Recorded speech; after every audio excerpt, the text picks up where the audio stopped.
Start करें। Arithmetic progression, तो arithmetic progress sequence and series है चैप्टर, उसमें टॉपिक हम जो करेंगे वो अरिथमेटिक प्रोग्रेशन है। तो सबसे पहले तो हम सबके दिमाग में एक ही चीज आती है सीक्वेंस एंड सीरीज में, ये सीक्वेंस क्या होता है, सीरीज क्या होती है। तो सीरीज पे तो हम बाद में बात करेंगे, अभी सीक्वेंस पे बात करते हैं। सीक्वेंस में एक टॉपिक होता है अरिथमेटिक प्रोग्रेशन। तो सीक्वेंस क्या है, सपोज मैं बोलता हूँ कोई ये सीक्वेंस एपी आपने 10th क्लास में भी कुछ कुछ पढ़ा होगा, है ना। तो मैं यहाँ पे बोलता हूँ nth टर्म, सपोज मैं nth टर्म ले लेता हूँ अपनी n स्क्वायर, क्या ले लेता हूँ n स्क्वायर, मैं बोलता हूँ मेरी n स्क्वायर क्या है nth टर्म। ठीक है, सिंपल सा एक बात देखो आप, तो n स्क्वायर क्या क्या हो सकता है सर, अगर इसमें 1 रख दोगे तो 1 स्क्वायर हो जाएगा, 2 रख दोगे तो 2 का स्क्वायर हो जाएगा, 3 रख दोगे तो 3 का स्क्वायर हो जाएगा, 4 रख दोगे 4 का स्क्वायर हो जाएगा। तो ये एक सीक्वेंस बन रहा है ना। तो आप देख रहे हो ये क्या है, सीक्वेंस। तो सीक्वेंस में जब भी हम बात करते हैं तो इसी तरीके से हम अपनी बात करते हैं। ठीक है, तो ये है अपना सीक्वेंस। तो सीक्वेंस में ही आता है अरिथमेटिक प्रोग्रेशन, अरिथमेटिक एपी जिसे आप बोलते हैं। ठीक है, शॉर्ट फॉर्म में एपी एपी बोलते हैं ना हम। तो ध्यान से समझो, अब मैं आपको कुछ चीजें दिखाऊंगा, लिखूंगा, आपको उसको ना ध्यान से समझना। सपोज ए एन टर्म, ये तो आपने पढ़ा है nth टर्म, nth टर्म जो हम बोलते थे 11th क्लास में पढ़ाई है ना, nth टर्म निकालो, a plus a n minus d लिखते थे आप लिख देते थे a n is equal to a plus n minus d, है ना, ये लिखते थे 11th क्लास में। सपोज मैं आपको nth टर्म बोलता हूँ 2n है, तो इसके क्या पॉसिबल आंसर हो सकते हैं, और बोलो a1 बताओ, a2 बताओ, a3 बताओ, तो आप क्या बोलोगे, क्या आंसर होंगे बताओ फटाफट। आप बोलोगे सर इसका आंसर 2 है, इसका 4 है, इसका 6 है, और सो ऑन, ऐसे ही चलता रहेगा। यस और नो।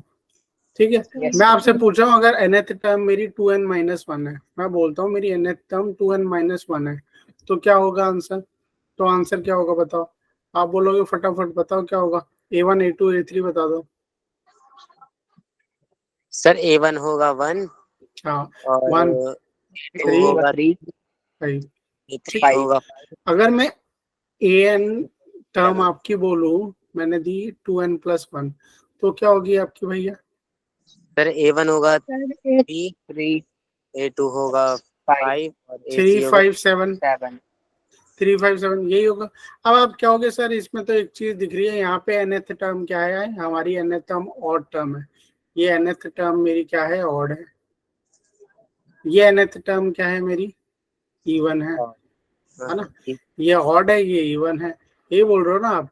अब बट एक बात आप ध्यान से देखो, तो इतनी बात तो मुझे क्लियर हो गई कि जो भी मेरी इवन टर्म, इवन नंबर होता है, अभी टर्म छोड़ो, जब भी हम इवन नंबर की बात करते हैं तो सर इवन नंबर तो 2n वाले होते हैं अपने पास, और ऑड नंबर होते हैं वो या तो 2n-1 वाले होते हैं या तो 2n+ वाले फॉर्म में होते हैं, है ना।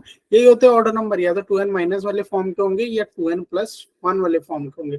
अब मैं आपसे पूछूंगा बच्चों, nth term, odd nth term कौन सी होगी, तो आपके मन में आ रहा होगा सर ये होगी या तो ये होगी। नहीं बच्चों, ये दोनों में से नहीं होगी, ये वाली नहीं होगी ऑड टर्म। इसका रीजन भी बताता हूँ, ये वाली ऑड टर्म होगी। क्यों, सबसे पहला ऑर्डर नंबर क्या आता है सर, सबसे पहला तो 1 आता है।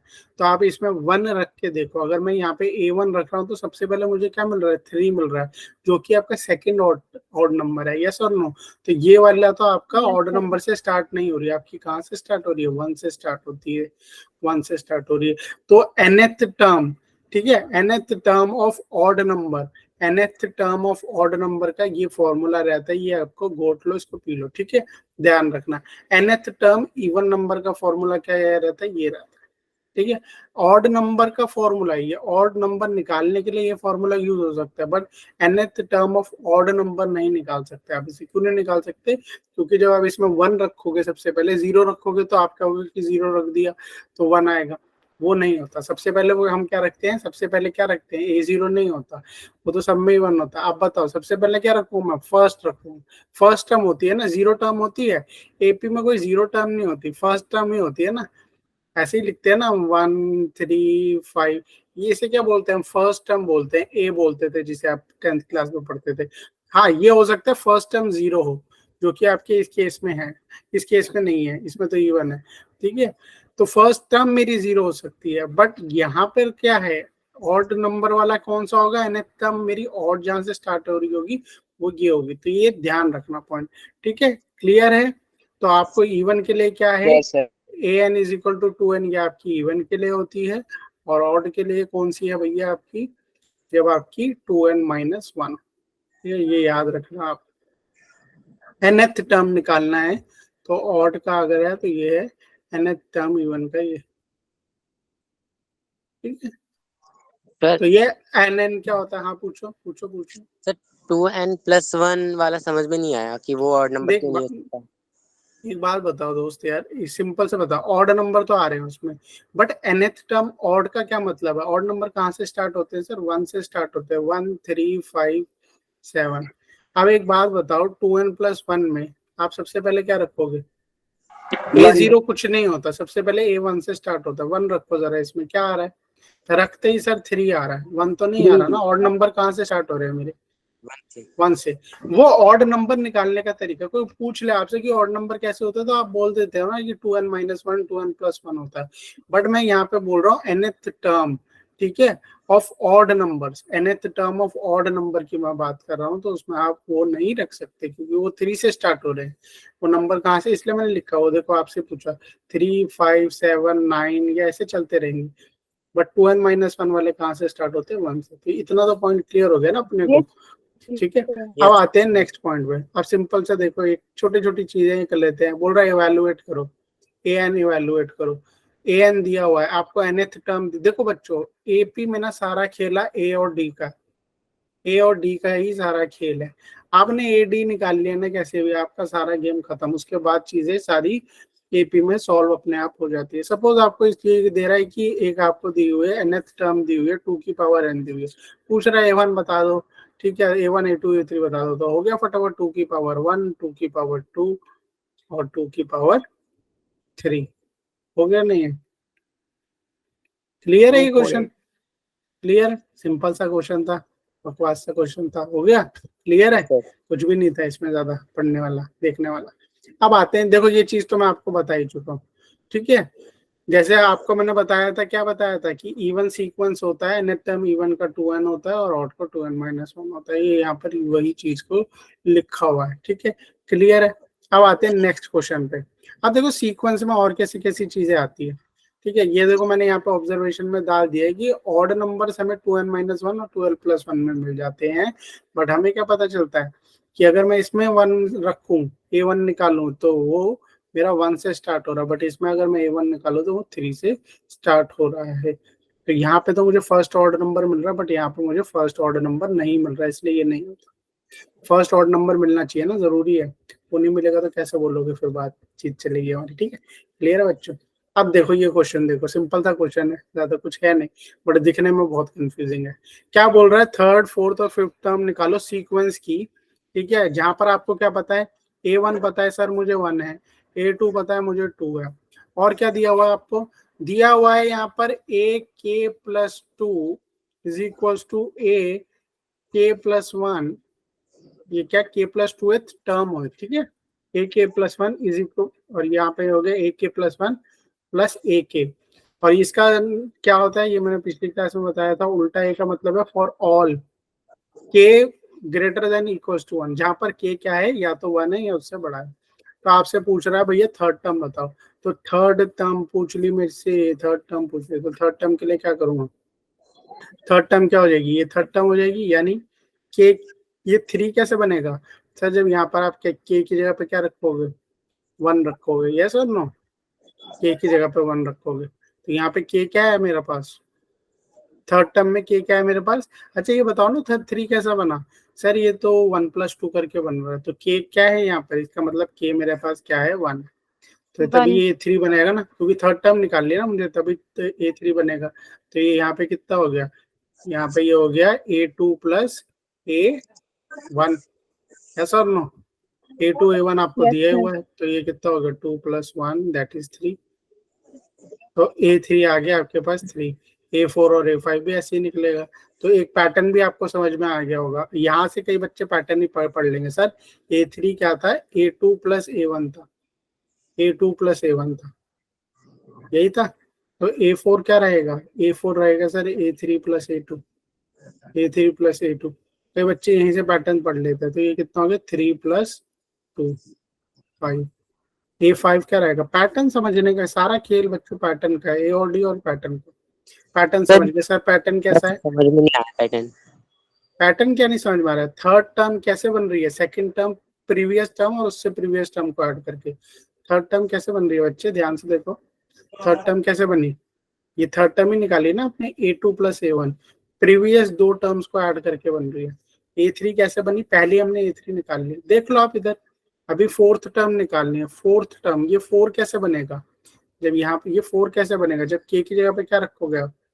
सर K की जगह पे 2 रख दो आप, है ना? 2 + 2।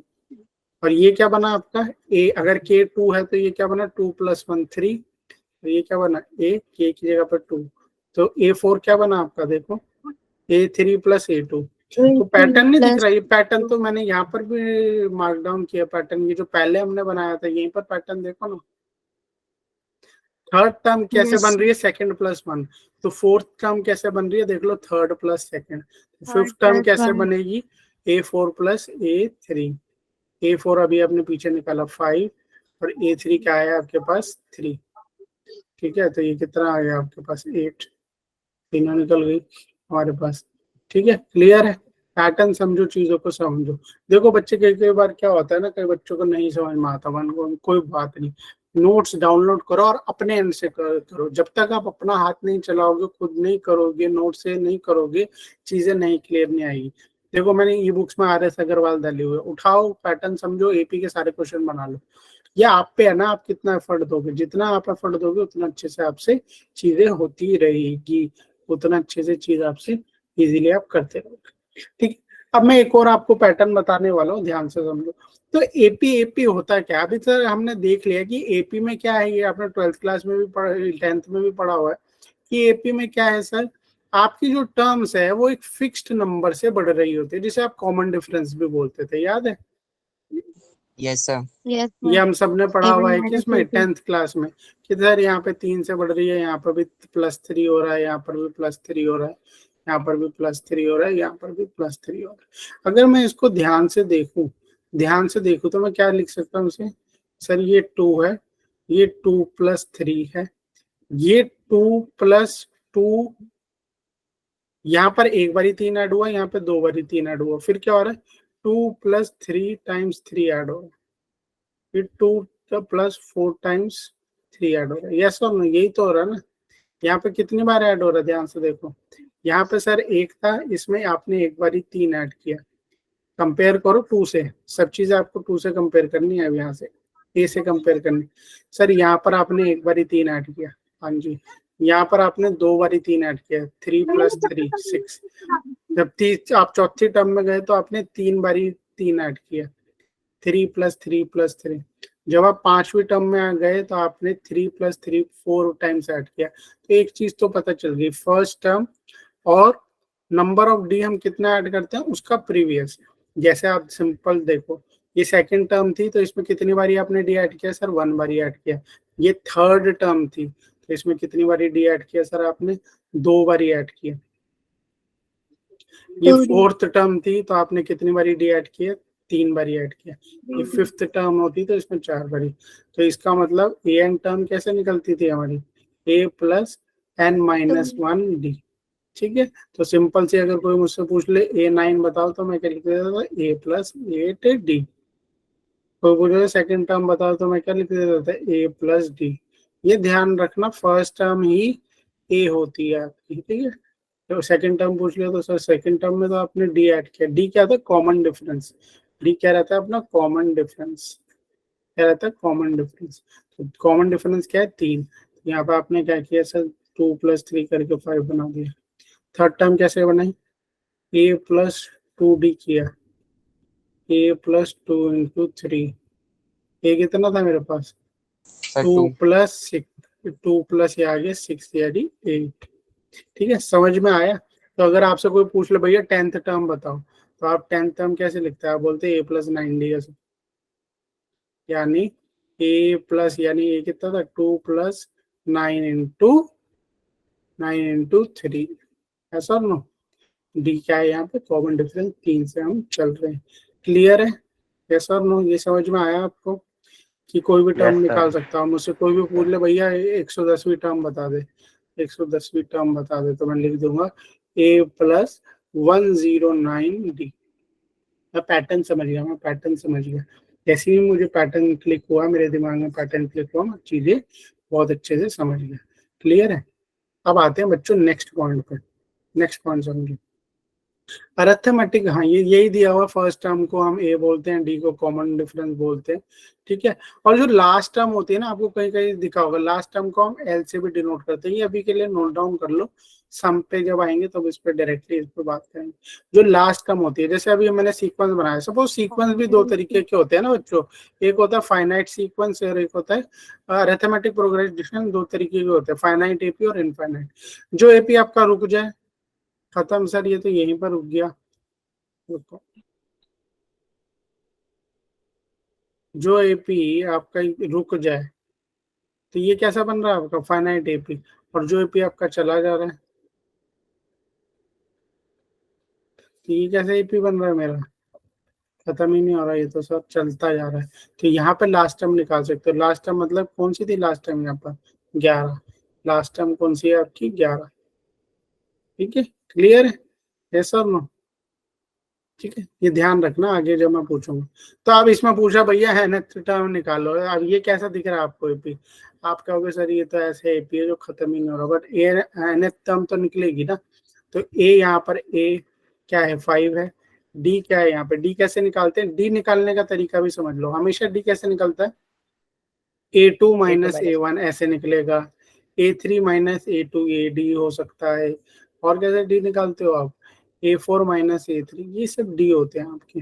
ठीक है, तो डी निकालने का तरीका क्या होता है बच्चों आपका, आप जो भी टर्म है उसमें से उसकी प्रीवियस टर्म माइनस कर देते हैं। ठीक है, अगर मैं यहाँ पे 4 लिख रहा हूँ तो यहाँ पे क्या लिखूंगा, 3। क्लियर है? तो nth टर्म आपसे पूछा भैया nth टर्म बताओ, तो nth टर्म क्या होती है, वो टर्म होगी जिसमें a होगा और d क्या होगा, इस टर्म का प्रीवियस वाला।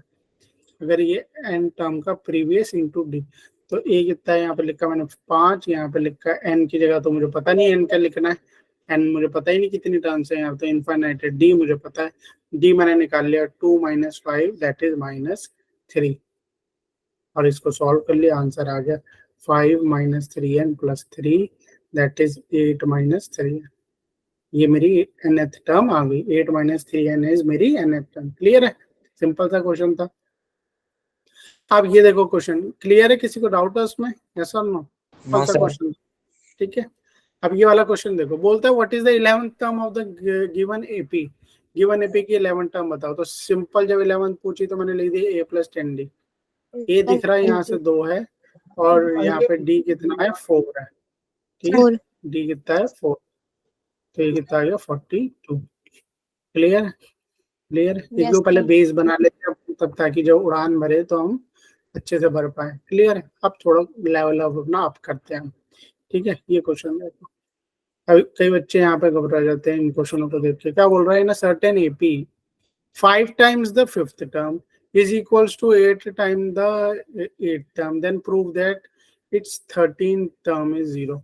अब यहाँ पर सारे बहुत बच्चे, सारे तो नहीं, बहुत बच्चे कंफ्यूज हो जाते हैं, ये क्या पूछ लिया, कैसे होगा।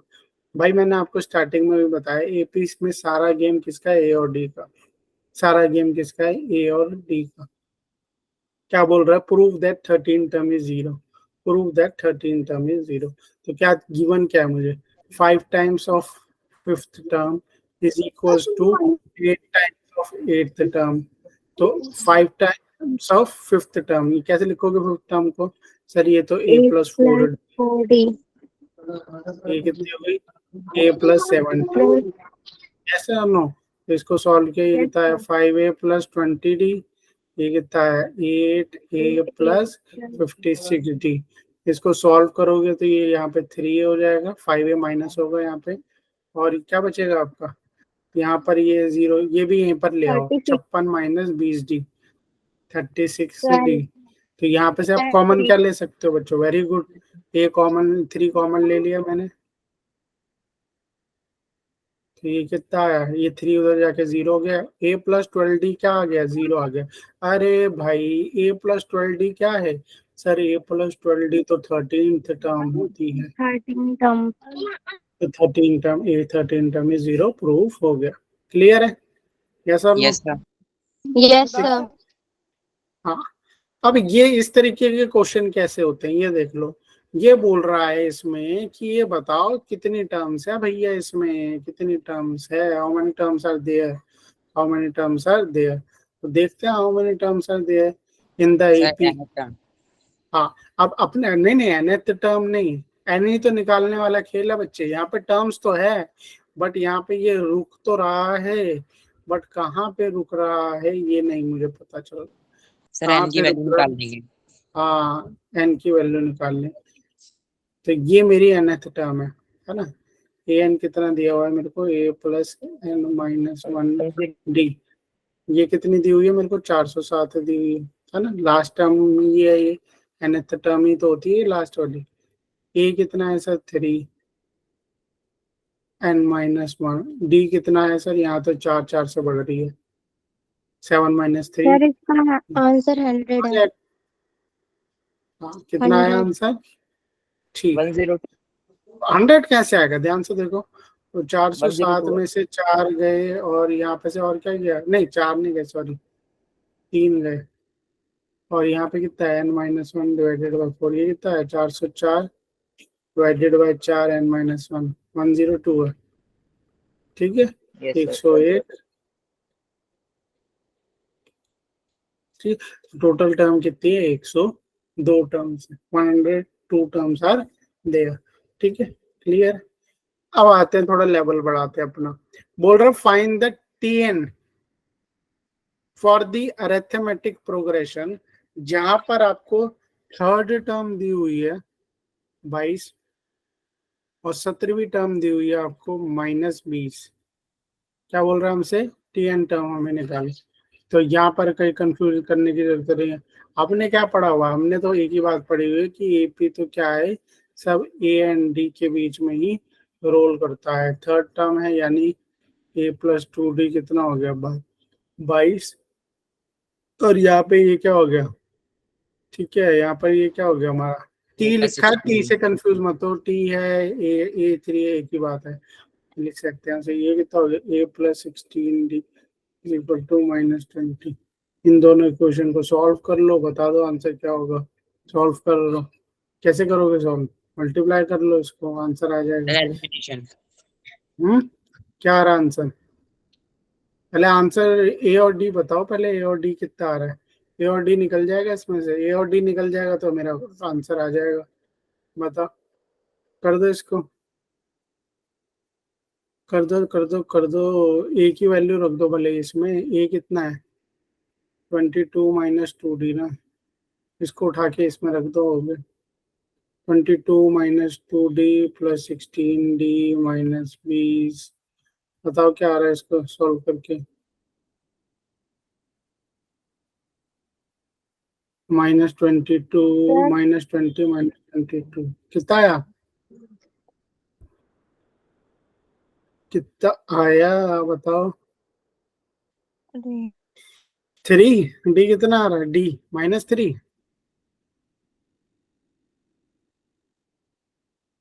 तो डी आ गया मेरा -42 डिवाइडेड बाई 14 दैट इज -3।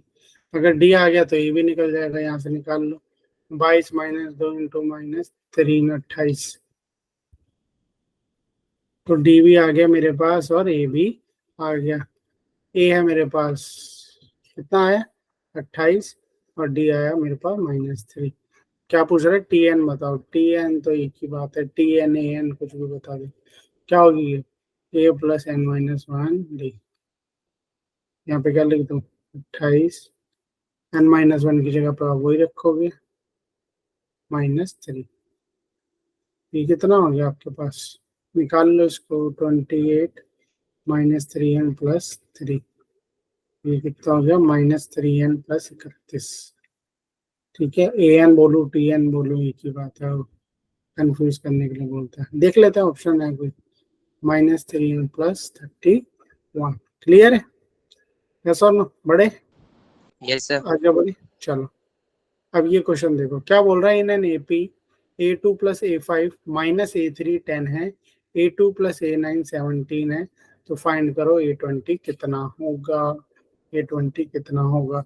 अब इसमें दिखने में ये भी गंदा क्वेश्चन है, बट क्वेश्चन में कुछ भी नहीं है। A प्लस टू, A2 को सीधा सीधा कैसे लिखूंगा मैं, A plus D, A plus 4D लिखूंगा A5 को, और यहाँ से क्या माइनस कर देंगे, A3 को कैसे लिखेंगे, यहाँ पे ध्यान रखना है। कई बच्चे यहाँ माइनस में कर लेते हैं, माइनस ए, ये ब्रैकेट में है ना, A प्लस 2D, तो ये ब्रैकेट खोलोगे तो A माइनस 2D, ठीक है। और ये किसके बराबर है, 10 के बराबर है, तो ये कितना आया आपके पास, ठीक है। एक से तो एक कट गया, ये 4D में से 2D गया, प्लस ये कितना हो गया 5D माइनस 2D यानी 3D, A प्लस 3D 10 आ गया।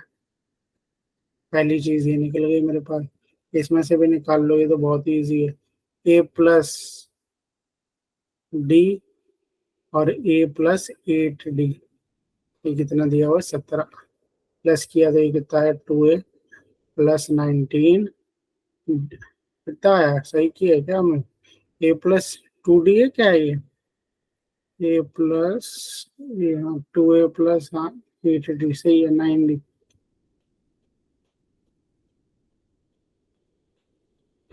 ठीक है। अब इसको फटाफट दोनों इक्वेशन को सॉल्व कर लो, 1 और 2 को बताओ क्या आंसर है, क्या आंसर है बताओ, क्या आंसर है बताओ, दोनों को सॉल्व करके यहां से तो निकल ही जाएगा।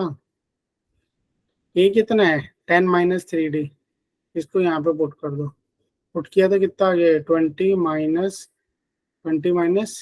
6, कितना है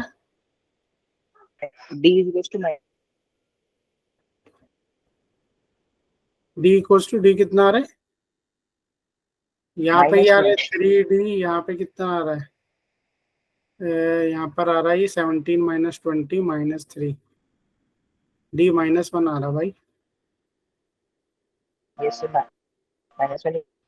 D -1, A कितना आया 10 माइनस कर देता हूँ चलो आपके लिए, कितना है ये, कितना है आपके पास, ये 13, D -1, क्या पूछ रहा है A20 बता दो, बता दो A20 कितना है, A20 बता दो, कौन सा ऑप्शन है, -6, वेरी गुड, ठीक है। 13 माइनस, क्या लिखेंगे 13 प्लस 19D ना, 13 प्लस 19D, D कितना था आपके पास -1, 13 माइनस 19 दैट इज -6, क्लियर। एक लेवल और देखते हैं क्वेश्चन। अब यहाँ पर देखो, यहाँ पर भी कई बच्चे कंफ्यूज हो जाते हैं, बोल रहा pth term of an AP is q, qth term of an AP is p, rth term find करो। अरे तो कोई दिक्कत नहीं है, सब वेरिएबल में दिया हुआ, तो घबराने की बिल्कुल जरूरत नहीं है इसमें। तो क्या करेंगे, यहाँ पे क्या लिखेंगे भाई, क्या दिया हुआ pth टर्म यानी a plus p minus 1D, ये कितना दिया हुआ है आपको q, qth टर्म मतलब a plus q minus 1D, ये आपको p दी हुई है, ठीक है। ये लिख देता हूँ आपके लिए, ठीक है। वैसे आपको डायरेक्टली इतनी बात ही लिखनी चाहिए, बस खत्म। अब इन दोनों इक्वेशन को सॉल्व कर लो, हो जाएगा खत्म खेला, ठीक है। क्या करोगे, इसको कर लो, लिखना चाहते तो ऐसे लिख लो, कोई बात नहीं। ये कितने हो गए, ये plus QD minus D equals to P, minus कर लो सब कुछ, ये कितना है आपके पास, ये तो कैंसल आउट हो गया, इसे ये भी, ये माइनस माइनस प्लस हो गया, सॉरी, ठीक है। और ये आपका क्या बचा, P minus PD minus QD बचा, तो उसमें से कॉमन लिख लो, P minus QD is equals to Q minus P, यही बचा, यही बचा। अगर मैं इधर साइन चेंज कर दूं, माइनस बाहर निकाल लो, तो ये बचेगा P माइनस Q, यहाँ पे क्या है P minus Q into D, यहाँ पे क्या हो गया, ये P minus Q into D, है ना। यहाँ पे माइनस बाहर निकाल लिया बस, और कुछ भी नहीं किया। p माइनस क्यू से p माइनस क्यू कट गया, d कितना आ गया मेरे पास -1, d -1 आ गया। तो r टर्म तो आप खुद ही बता सकते हो। क्या पूछ रहा है अब? r टर्म पूछ रहा है। r टर्म क्या होगी? ये होगी सर, ठीक है। अच्छा, तो a नहीं निकाला ना हमने, खाली d निकाला है, तो a भी निकल जाएगा।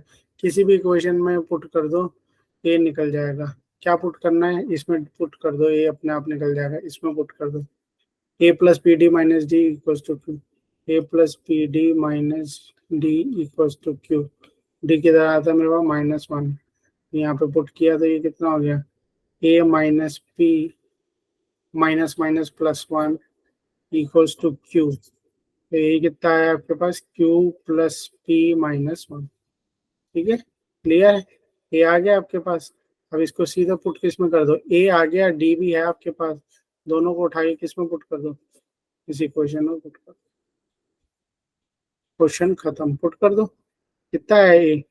q plus P -1 plus r -1 bracket में -1 से मल्टीप्लाई किया, ये कितना हो गया? q plus P -1 minus r plus 1।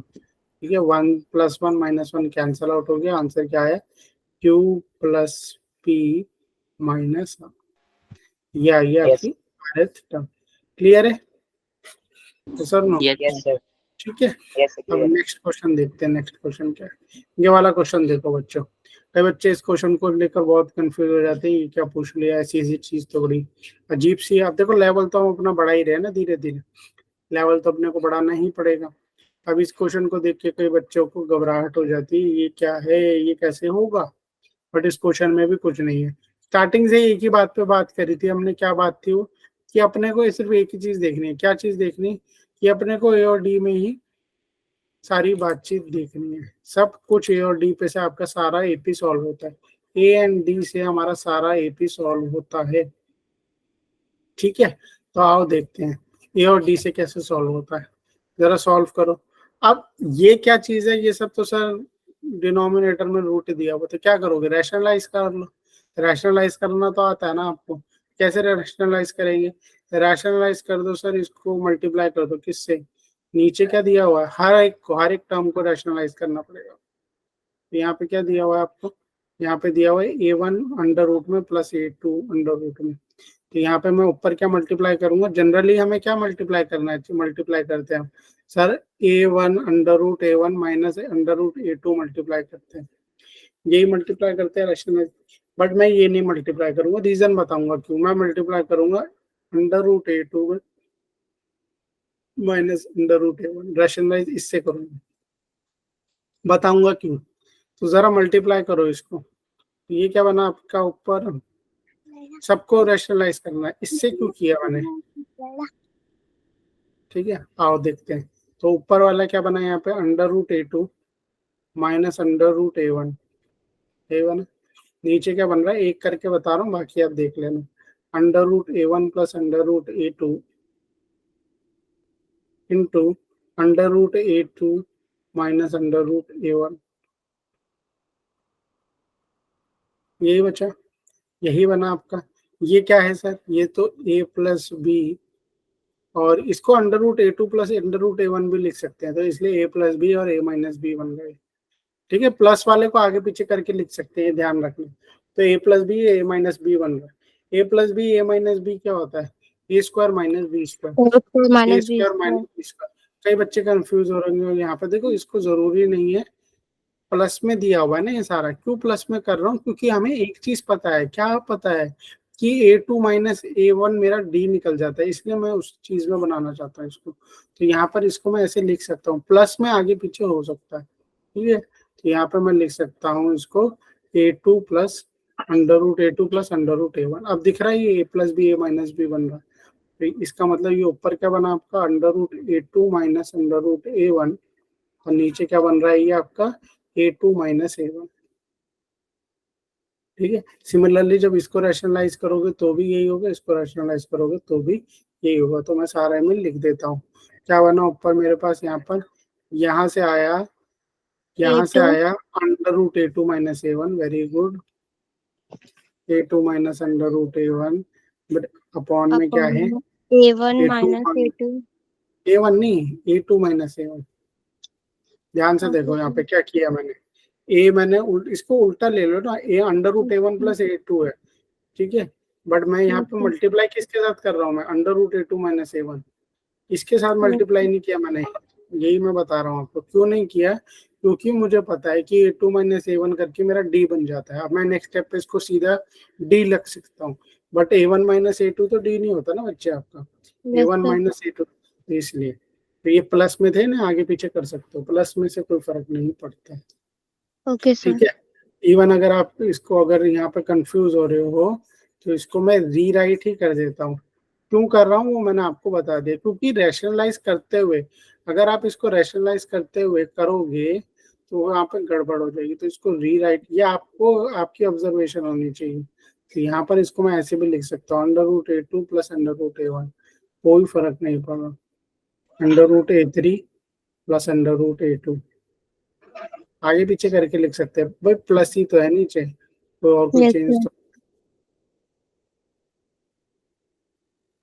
तो under root A4 plus under root A3। अब रैशनलाइज कर दिया मैंने, मल्टीप्लाई कर दिया, किसको मल्टीप्लाई किया, पहले वाले को देखो, किसको मल्टीप्लाई किया, ऊपर नीचे किससे मल्टीप्लाई किया, अंडर रूट A2 माइनस 1 से मल्टीप्लाई किया, तो ऊपर तो यही रह गया अंडर रूट A2 माइनस 1, नीचे क्या बन गया मेरा A plus B A minus B का फॉर्मूला, जो कि क्या होता है A square minus B square minus B square. तो मेरा क्या है A2 माइनस A1।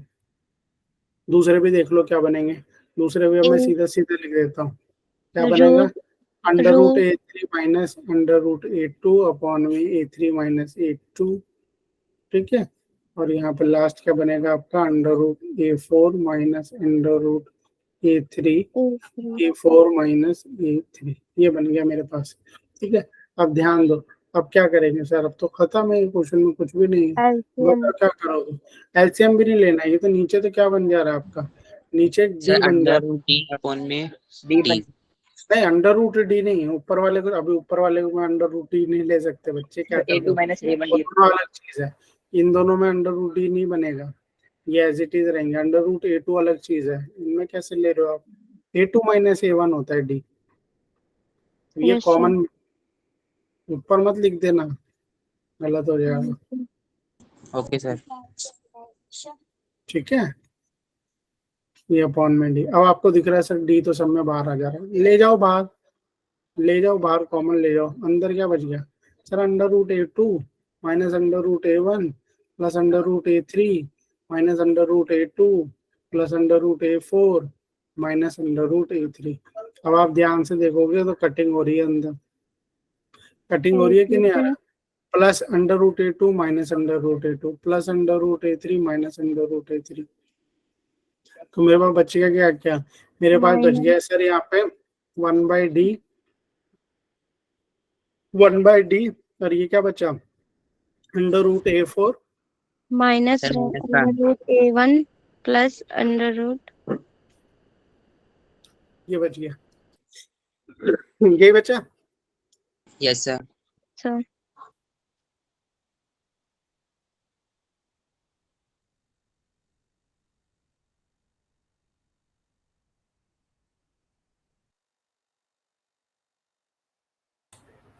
तो ये बच गया मेरे पास, देखते हैं।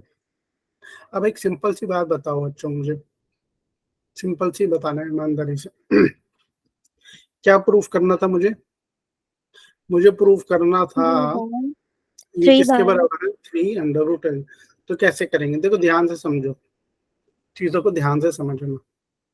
अब जरा राइट हैंड साइड को पहले देख लो, राइट हैंड साइड क्या दी हुई है मेरे पास, मेरे पास राइट हैंड साइड में ही दिया, अगर इसको भी रैशनलाइज करते तो आप क्या बचता है आपके पास, इसको भी रैशन, इधर ये हमारा 3 में आना चाहिए, बट 3 में नहीं आ रहा ना, मेरा 3 में नहीं आ रहा है, मेरा आंसर आ रहा है 1/d A4 माइनस A1, ठीक है, और मेरे को ये प्रूफ करना है ये इसके बराबर है, तो मैं इसको सॉल्व कर रहा हूँ और मेरा आंसर ये आना चाहिए। तो अब ध्यान से देखो ये मेरा आंसर कैसे आएगा, जितना स्टेप मैंने बताया उतना स्टेप सबको क्लियर है, यस और नो, यस सर, उतना तो स्टेप सबको क्लियर है ना। Yes sir. अब आते हैं नेक्स्ट स्टेप पे, नेक्स्ट स्टेप में क्या करोगे आप नेक्स्ट स्टेप में क्या करोगे भाई? हम तो यहाँ पे अटक गए, हम तो अटके कुछ नहीं है बच्चों। क्या था हमारे पास? √A4 minus √A1। इसको रैशनलाइज करो जरा। रैशनलाइज करने के लिए क्या करेंगे? तो मल्टीप्लाई कर दो ना √A4 प्लस √A1 से, बोथ ऊपर और नीचे। √A4 प्लस √A1 से ये रैशनलाइज होगी। रैशनलाइज ऐसे ही करते हैं ना, अगर कोई प्लस में दिया हुआ तो उसे माइनस से मल्टीप्लाई करते हैं, माइनस में तो ये ऊपर क्या बन गया सर? ऊपर तो वही formula A+B A-B। Yes sir. तो A प्लस ये कितना बन गया? A4 plus minus A1। Plus नहीं, फॉर्मूला क्या है? A+B A-B का फॉर्मूला बन गया। क्या फॉर्मूला होता है? ये A² माइनस B²। तो A² कितना हो गया? √A4 का स्क्वायर किया तो अंडर रूट हट गया, A4 रह गया। ठीक है, B² यानी माइनस का साइन लगाया। √A1 का स्क्वायर करोगे तो कितना होगा बच्चों? ये स्क्वायर से अंडर रूट कट जाता है ना, खाली A1 बचा। Yes sir. क्लियर? और यस सर। नीचे क्या रह गया? नीचे क्या रह गया? √A4 plus √A1। कोई हैंड रेस कर रहा है क्या बच्चा? डायरेक्टली पूछ लो, हैंड रेस। सर ये वाला वापस बताना, बीच में आवाज रुक गई थी। क्या क्या स्टेप कौन सा? सबसे ऊपर वाला। क्या बचा था पिछले स्टेप में? ये बचा था ना मेरे पास, √A4 माइनस √A1, ये बचा था ना। राइट हैंड साइड पे क्या दिया हुआ है? ये चीज मेरे को नीचे दी हुई है। रैशनलाइज करना पता है ना? रैशनलाइज कैसे करते हैं सर? अगर कोई x माइनस वाई दिया हुआ है तो रैशनलाइज करने के लिए क्या करते हैं? x प्लस वाई ऊपर मल्टीप्लाई कर देते हैं और नीचे डिवाइड कर देते हैं x plus Y. x plus Y को मैंने क्या किया? ऊपर और नीचे मल्टीप्लाई डिवाइड कर दिया। इससे क्या हुआ? रैशनलाइज हो गया और आपके क्वेश्चन में कोई फर्क भी नहीं पड़ा। अगर आप मल्टीप्लाई और डिवाइड एक ही चीज को ऊपर नीचे करते हो, क्वेश्चन में कोई फर्क नहीं पड़ा, क्योंकि लिटरली ये तो कट रहा है ना आपस में, तो इससे कोई फर्क नहीं पड़ता। और ये क्या फॉर्मूला है? ये फॉर्मूला तो सर है x² माइनस y² का फॉर्मूला। यही चीज हम कभी कभी डिनोमिनेटर में भी करते हैं। सपोज मेरे को डिनोमिनेटर में दिया हुआ है x माइनस वाई, तो इसको रैशनलाइज करने के लिए किससे मल्टीप्लाई कर देता हूँ? x प्लस वाई से, ऊपर भी और नीचे भी। नीचे क्या बन जाता है मेरे पास? ऊपर बन जाता है x प्लस वाई, नीचे क्या बन जाता है? x² माइनस वाई किया हुआ। ये रैशनलाइज, इसे होता है रैशनलाइजेशन। ठीक है, क्लियर है ये? यस सर, क्लियर है। तो हमने यही चीज की है, रैशनलाइज ही किया है उसको। ठीक है, ये रैशनलाइज कर दिया। तो नीचे क्या दिया हुआ था मेरे को ऊपर दिया हुआ था √A4 माइनस √A1। तो इसको ऊपर नीचे किससे मल्टीप्लाई कर दिया? √A4 प्लस √A1 से। तो ऊपर क्या बचा मेरे पास? ए मल्टीप्लाई करके क्या ये वाला फॉर्मूला लगा दो, A+B A-B का। ऊपर A4 माइनस A1 आया, नीचे √A4 माइनस। अब ये तो वैसे आपको डायरेक्टली कई बच्चे ध्यान से ही देख के बता देंगे कि sir A4 minus A1 3D होता है। कई बच्चों को ध्यान से ये खुद ही पता चल जाएगा, बट किसी को नहीं समझ में आ रहा है कि ये डायरेक्टली नहीं देख पा रहे हो। ठीक है, क्योंकि फोर्थ टर्म और फर्स्ट टर्म, आप खुद चीजों को ध्यान से ना समझना सीखो। जब आप चीजों को खुद ध्यान से अंडरस्टैंड करोगे, देखोगे, समझोगे क्लियरली, तो आपको चीजों को बहुत अच्छे से समझ में आएगा कि हाँ ये हो क्या रहा है। देखो, फर्स्ट टर्म ये है और फोर्थ टर्म कौन सी? 1 2 3 4, इन दोनों में अगर देखा जाए तो कितने का फर्क है? इन दोनों में कितने डी ऐड हो रहे हैं? यहाँ से लेकर 1 डी ऐड हुआ, 2 डी ऐड हुआ, 3 डी ऐड हुआ। कितने का डिफरेंस है फर्स्ट और फोर्थ टर्म में? 3 डी का। पहली और दूसरी टर्म में डी का डिफरेंस होता है। देखिए यहाँ पे डी ऐड करते हो ना, डी का डिफरेंस है। पहली और तीसरी टर्म में कितने का डिफरेंस होता है? 2 डी का डिफरेंस होता है। पहली और चौथी टर्म में कितने का डिफरेंस होता है? 4 डी का। तो यही बात है, बस ये आपको ऑब्जर्वेशन से हम बता सकते हैं। तो चौथी और पहली वाली टर्म में कितने का डी का डिफरेंस होगा? 3 डी का। बट फिर भी कई बच्चों को नहीं समझ में आया होगा ये 3D कैसे। तो यहाँ पे A4 तो पता है ना, A4 क्या होता है सर? A+3D होता है। A1 क्या होता है सर? A1 तो यही होता है। ठीक है, तो सीधा 3D लिख सकते हो देख के ही, बिना देखे। देखो आंसर हो गया हो हमारा, है ना? आंसर हो गया हमारा। डी से डी कैंसिल आउट हो गया, क्या बचा मेरे पास? 3 √A4 माइनस √A1। ये प्रूफ करना था, ये प्रूफ करना था जो मेरा। क्लियर, समझ में आया? Yes sir. यहाँ पे एपी का बेसिक क्वेश्चन हमने बहुत कर लिया। अब आते हैं कुछ नया सीखते हैं एपी के बारे में। क्या सीखेंगे सर नया एपी के बारे में? एपी के बारे में एक और नई चीज है। क्या नई चीज है वो ध्यान से समझ लेना। देखो क्या बोल रहा है ये बोल रहा है सपोज आपके पास 2 एपी दिए हुए हैं, ठीक है, बढ़िया से हमें 2 एपी दिए हुए हैं, वो देख लो आप। और मैं ये भी बता रहा था आपको कि कैटलिस्ट अभी ऐसा कुछ नहीं है कि ये बंद हो रहा है, ठीक है, ऐसा कोई मई एंड आ चुका है, जैसे हमने बोला था कि मई एंड में हम इसको बंद कर देंगे और बच्चों को फोटो इन्फो में। तो अभी ऐसा हमारे पास कोई नहीं है, हो सकता है ये पूरे साल भी चले, तो आप क्लासेस कंटिन्यू रखो। कोई बच्चे लेफ्ट मत करो कि ये छोड़ के कि अब तो प्रोग्राम खत्म और हम तो फोटोन में भी नहीं गए, अल्फा में भी नहीं गए। वो ही पढ़ा रहे हैं फोटोन अल्फा में भी जो यहाँ कैटलिस्ट में पढ़ रहे हो, कोई डिफरेंस नहीं, कोई भी डिफरेंस नहीं। तो मैं आपको कहूँगा क्लासेस कंटिन्यू रखो, हो सकता है पूरे साल ही चलेगी, ठीक है। जिस स्पीड से हम चल रहे हैं तो जल्दी ही आपका सितंबर अक्टूबर में मोस्ट प्रोबेबली सिलेबस भी खत्म हो जाएगा, उसके बाद आराम से रिवीजन कर सकता हो। तो किसी को भी लेफ्ट आउट करने की जरूरत नहीं है, एक ही अब तो खत्म हो गया, मई हो गया, ये बंद हो जाएगा, मैं बाहर चला जाता हूँ कोचिंग लेने, ऐसा कुछ भी नहीं है अभी, ठीक है, ऐसा कुछ भी मेरे पास आया नहीं है, ठीक है। आप लोगों को मैं यही कहूँगा क्लासेस प्रॉपरली अपनी लो, यस सर। ठीक है। Yes sir. ओके, अच्छा अब ये देखते हैं ये क्या बोल रहा है क्वेश्चन।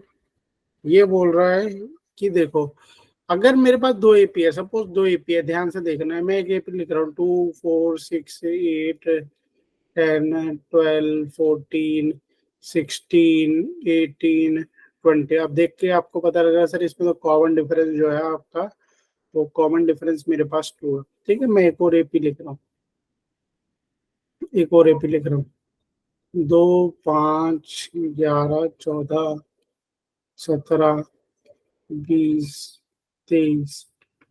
यहाँ पर सर कॉमन डिफरेंस क्या है? 3 है। अभी बस एपी लिखे मैंने, यहाँ पे ध्यान से देखना, अभी 2 एपी लिखे हैं, एक में कॉमन डिफरेंस 2 है, एक में कॉमन डिफरेंस 3 है। अब यहाँ पर ऑब्जर्वेशन देखो, ऑब्जर्वेशन क्या है सर, यहाँ पर भी 2 है, यहाँ पर भी 2 है, यहाँ पर 8 है, बट यहाँ पर हमने 8 लिखना भूल गए, ठीक है, 3 3 का कॉमन डिफरेंस है तो 8 का रह गया, 2 5 8 11 14, ठीक है। यहाँ पर भी 8 है, यहाँ पर भी 8 है, यहाँ पर और क्या है सर, 14 है, यहाँ पर है 14, यहाँ पर और क्या है आपके पास 20 है, और यहाँ पर 20 है। तो अगर आपके पास 2 एपीज है बच्चों और उनमें अगर आपके कॉमन टर्म्स निकल रही है, जरा कॉमन टर्म्स को मैं लिख देता हूँ, क्या है कॉमन टर्म्स? कॉमन टर्म्स निकल रही है 2 8 14 20। तो अगर 2 एपी हैं, ये मेरे पास AP1 बोल देता हूँ मैं, ये आपको बोल देता हूँ AP2, 2 एपी है बच्चों, ये इसमें कॉमन डिफरेंस 2 है, इसमें कॉमन डिफरेंस 3 है। तो अगर 2 एपी है बच्चों तो जो उनकी कॉमन टर्म्स होती है, जो उनकी कॉमन टर्म्स होती है, कॉमन टर्म्स, वो भी किस में होगी? वो भी किस में होगी? आर ऑल्सो इन एपी, वो भी किस में होगी? एपी में होगी।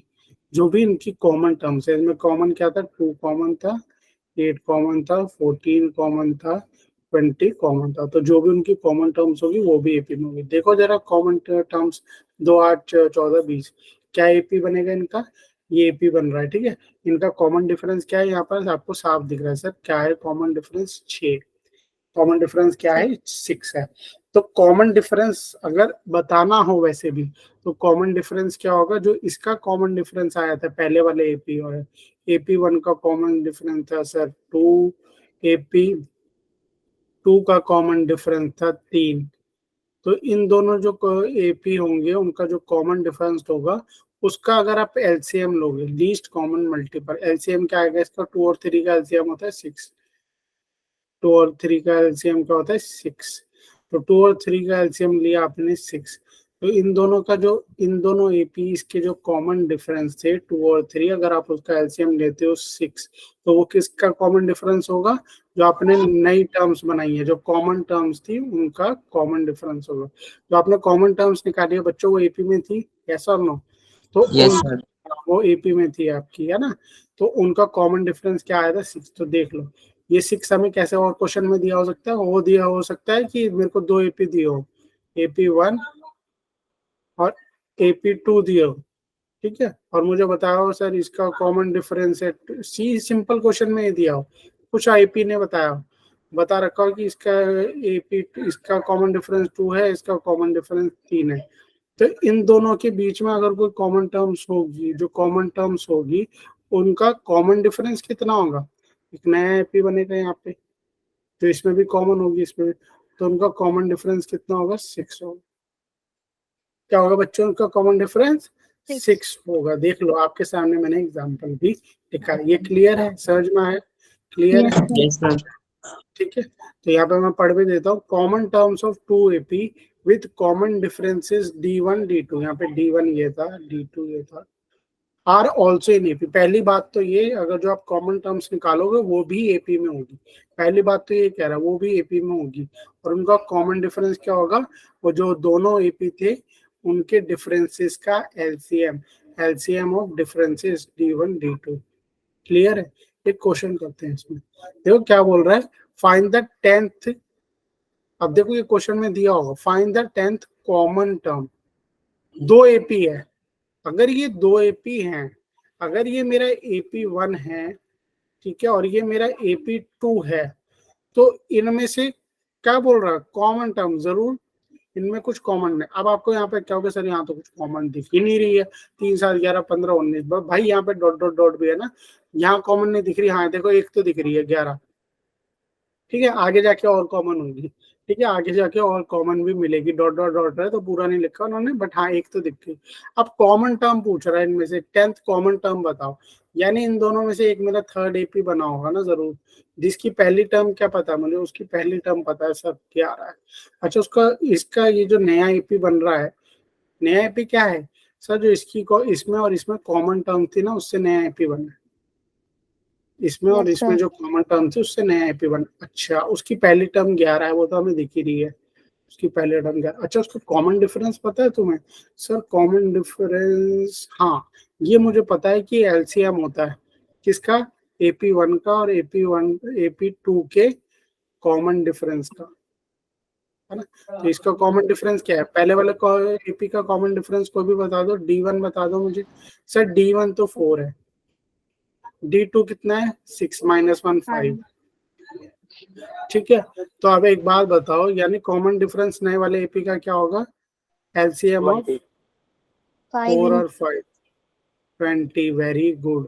तो जरा इसको एपी को बना ही दे, अगर कॉमन डिफरेंस 20 है तो ये वाला क्या होगा, नेक्स्ट टाइम 31 होगी, फिर 51 होगी, 71 होगी, 91 ऐसा सब, ठीक है। तो अब इसी में पूछ रहा है 10th टर्म बता दो, 10th टर्म बता दो, तो 10th टर्म तो हम ये +9 लिख देंगे सर, ये हो गया 11 + 9 × 20, 191 आ गया, 191। समझे, समझे चीजों का क्या थी, समझे, क्लियर है, यस सर। ठीक है, ठीक है, ये पॉइंट था। अच्छा, एक बात मुझे बताओ,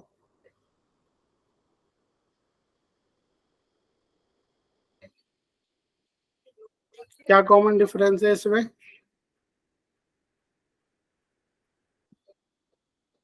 क्या कॉमन सर, इसमें डिफरेंस है, कॉमन डिफरेंस सेम नहीं है सर सबका। हाँ ये बहुत अच्छी बात कही बच्चों आपने, ठीक है।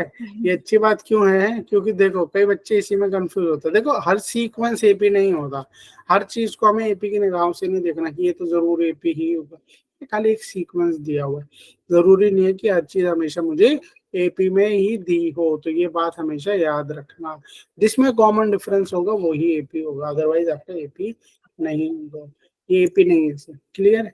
अब एक सिंपल सी बात, अच्छी बात इसलिए लिखी हुई है रिमार्क में, कि बोलता है कि अगर एपी को ना आप, सपोज मैं 3 टर्म्स का एपी ले लेता हूँ,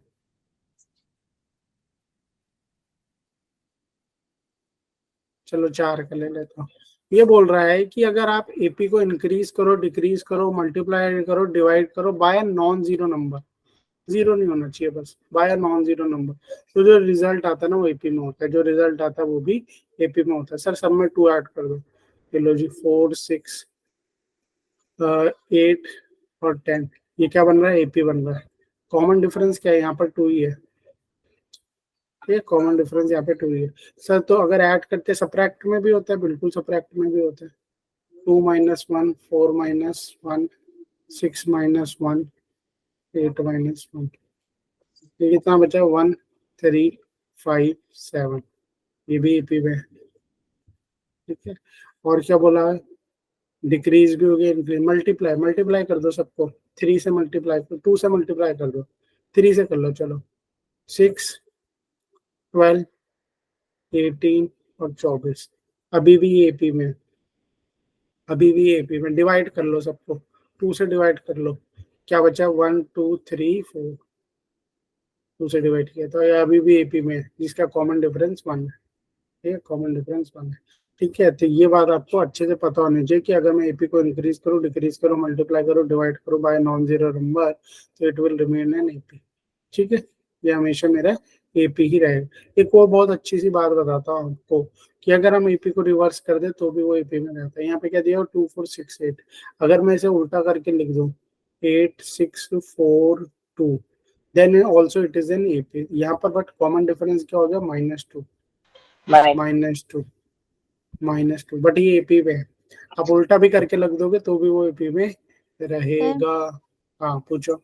एक बार आपने ये जो ऊपर वाला एग्जांपल समझाया था 2 4 6 8 वाला, वो समझा दो। 2 4 6 8 ये एपी में है? यस और नो बच्चे बताओ, ये नहीं एपी में है? सर, ये वाला है। एपी में है ना। इसमें कॉमन डिफरेंस क्या है? +2। इसमें क्या है सर? +2। इसमें क्या है? +2। तो ये एपी में है। तो मैं ये बोल रहा हूँ अगर आप किसी भी एपी आपको गिवन है उसको मल्टीप्लाई कर दो किसी भी नॉन जीरो नंबर से, नॉन जीरो मतलब -1 2 3 4 5, किसी से भी मल्टीप्लाई कर दो, तो ये क्या बनेगा? आपका जो रिजल्ट आएगा, यहाँ पे मैंने इस सब टर्म्स को 2 से मल्टीप्लाई कर दिया, तो मेरे पास जो रिजल्ट आया वो भी किस में रहेगा? मेरा एपी में रहेगा। देख लो 4 और 6 के बीच में क्या डिफरेंस है सर? 2 का डिफरेंस है। 6 और 8 के बीच में +2, तो ये एपी में। मल्टीप्लाई कर दो, मल्टीप्लाई किया, देखो यहाँ पे 3 से मल्टीप्लाई कर दिया तो भी एपी में, ठीक है, तो भी एपी में विद कॉमन डिफरेंस 6, ठीक है, कॉमन डिफरेंस 6 है। माइनस कर दो तो भी, डिवाइड कर दो तो भी। और मैंने ये बताया कि अगर आप एपी को उल्टा लिख दोगे तो भी वो एपी में होता है। ये 2 4 6 8 एपी था, अगर मैं इसको लिख दूं 8 6 4 और 2, अब भी ये एपी में है। देखो 6 - 8 -2, 4 - 6 -2, 2 - 4 -2, तो एपी में है। क्लियर है? ये क्लियर हुई चीज? यस और नो? Yes sir. ठीक है। अब देखो ये क्वेश्चन है, अब यहाँ कई बच्चों के पसीने छूटते हैं, फटाफट ये क्वेश्चन देखो, last question of the class है, ठीक है, ध्यान से देखो। बोल रहे एबीसी एपी में। अच्छा जी, एबीसी एपी में prove that A B -a1 C A -1 B C -1 are also in AP. इसको दो तरीके से कर सकते हैं। एक तो मैं एलसीएम वाले मेथड से कर सकता हूँ, बट मैं एलसीएम वाला मेथड नहीं बताऊंगा, मैं आपको एलसीएम वाला मेथड नहीं बताऊंगा। ध्यान से देखो, इसका क्या मतलब है सर? इसका मतलब है अगर ये एबीसी है, ठीक है, अगर ये भैया एपी में है तो अभी अभी आपने बताया इनको डिवाइड भी कर दो तो कोई फर्क नहीं पड़ता। तो इन तीनों को अगर मैं एबीसी से डिवाइड कर दूं तो इस एपी में कोई फर्क नहीं पड़ना चाहिए, यस सर। है ना। एबीसी को मल्टीप्लाई करो, डिवाइड करो, कुछ भी करो, कोई फर्क नहीं पड़ता, ठीक है। तो यहाँ पे तो ए से ए कट रहा है सर, बी से बी कट रहा है, सी से सी कट रहा है, तो क्या रह गया आपका? 1/BC